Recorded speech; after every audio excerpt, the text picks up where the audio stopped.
I've worked across different genres for almost a decade now, from fashion photography to music photography. And my favorite lens, or my go-to lens, has for the majority of that decade stayed the same. It's been the Sigma 35mm 1.4. In particular, it became a firm favorite for me when I started shooting a lot more dance music, because these venues tend to be quite low lit. And so shooting with a lens that is wide open, 1.4, was really important to that environment. But especially in the last maybe 2 to 3 years, I was running into a lot more instances where having a 35mm lens just wasn't wide enough, it just wasn't cutting it.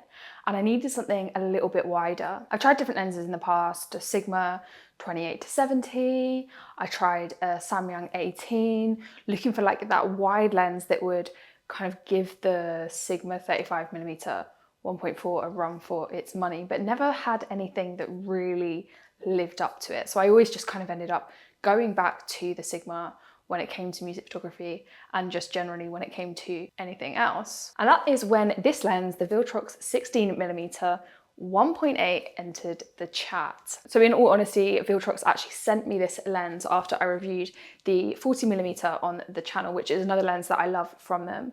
And yeah, so I do have to say that they sent me this to test and to keep as well. But there are no money exchanged hands for this review. These are just my honest thoughts and my real world review of using this for the last few months in commercial projects, from work for Nike and Puma, sport kind of work, and live music work.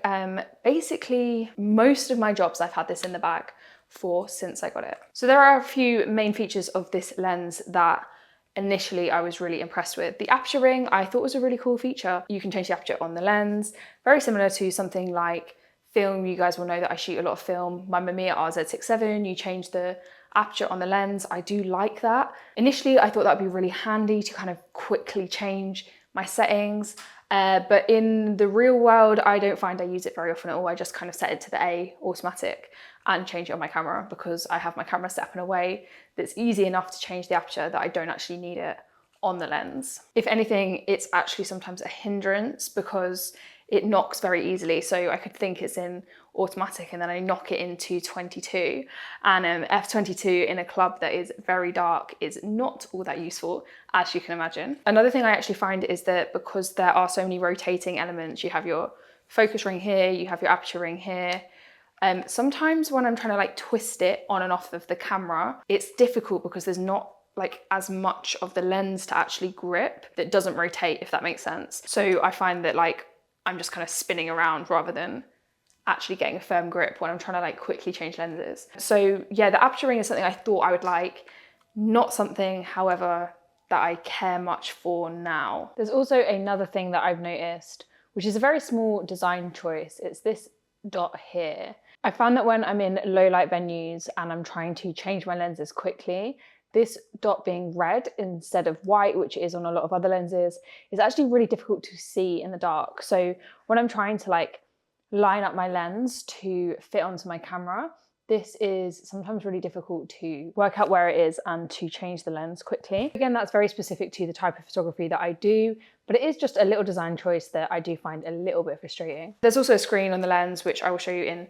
B-roll on screen where it's on a camera. I mean, it's interesting to look at, but again, I don't really feel like for the type of work I do, it's relevant at all. There are also these function buttons, which I personally haven't programmed, but I'm going to, and I'm going to see how I find those. I think because I use so many different lenses, I never really think to program the buttons on my lenses, but I mean, it's a good idea. I'll just have to think about what is like actually relevant to be programmed. But let's talk about some things I do like about this lens. One of which is the sharpness. It's incredibly sharp. It's a 1.8, so it's a really fast lens, which is great for the kind of photography that I do. Because it's so wide, I don't really find that depth of field to be too much of an issue, so I can kind of confidently shoot wide open without worrying too much about focus.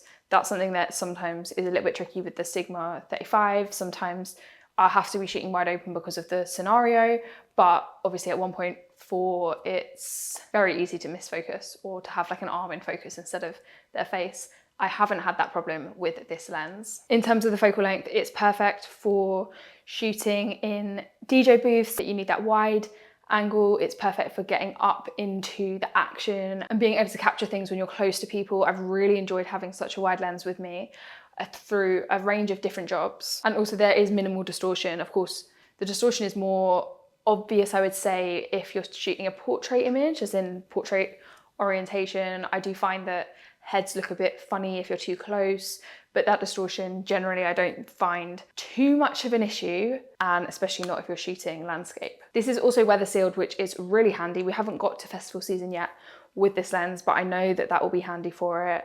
I did take this lens to New York when I was filming my video, and it rained so much.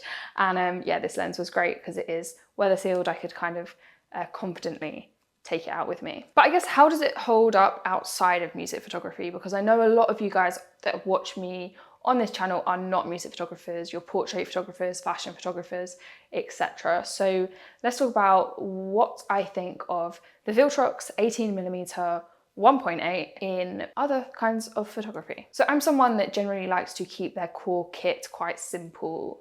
Most of the lenses and the equipment I use can work like across genres of photography. So I'll use the same kit for music as I will portraits. I'll use the same kit for video as I will photo, etc. So one thing I wanted to test was how handy it would be for me to actually have a wide angle lens in my kit aside from music photography. Of course, the focal length being 16mm is particularly wide, so you do pick up a bit of distortion when you're shooting with people, like I said before, especially if they're too close to the lens. And there are instances, I think, where this could work well. There are photographers that I can think of the work of who could maybe utilize this within their style.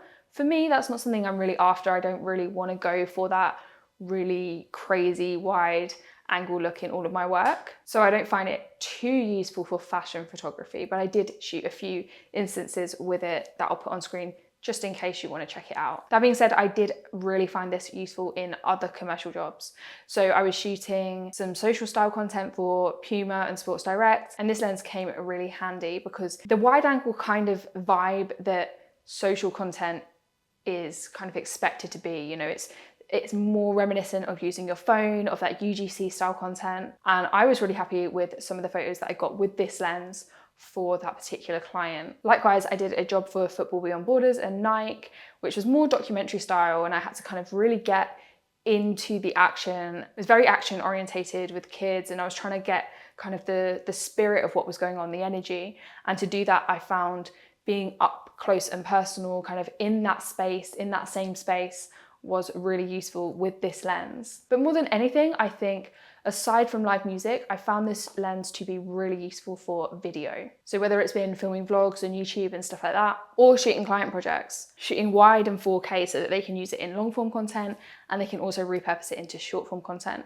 this lens has been kind of a perfect for that kind of content. But a big thank you to Viltrox for sending me this lens to test. It's for sure one of my favorite lenses that I've tested in a long while. Both this lens, the 16mm, and also their 40mm are lenses that are nowadays in my kit all of the time. Their quality matches some of the more expensive brands, but for a price that definitely doesn't match, is a lot cheaper and a lot more affordable. So yeah, for sure, these lenses, this Viltrox 16 and the Viltrox 40, are two lenses that are always in my camera bag pretty much from the minute I use both of them. If you're interested in learning more about the lens, of course I will link it in the description.